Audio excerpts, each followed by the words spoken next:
పేదవాడికి అన్నం పెట్టే అన్నా క్యాంటీన్ కూడా రద్దు చేశారు. పట్టుదలతో ఒకేసారి 100 అన్నా క్యాంటీన్ని ఆగస్టు 15వ తారీఖున ప్రారంభిస్తున్నామని చెప్పి కూడా నేను హామీ ఇస్తున్నా. అదే మరి ఒక్క విషయం మిమ్మల్ని కోరుతున్నా, అన్నదానం చేయాలి అనుకునే ప్రతి ఒక్కరికి అన్నా క్యాంటీన్ ఒక మంచి కార్యక్రమం అవుతుంది. మీ ఇంట్లో మీ పిల్లలు పుట్టినరోజు వచ్చినా, మీ పుట్టినరోజు వచ్చినా, లేకపోతే మీరు ఏ మంచి పని అయినా, లేకపోతే మీ ఇంట్లో వాళ్ళకు గుర్తుండాలనుకున్నా అన్నదానం చేయండి.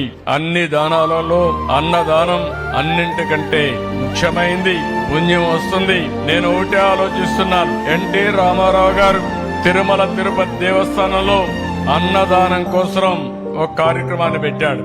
ఈ రోజు 1500 కోట్ల పైన కార్పస్ ఉంది. ప్రజలే నడుపుతున్నారు. ప్రతిరోజు 1 లక్ష మందికి ఉచితంగా భోజనం పెట్టే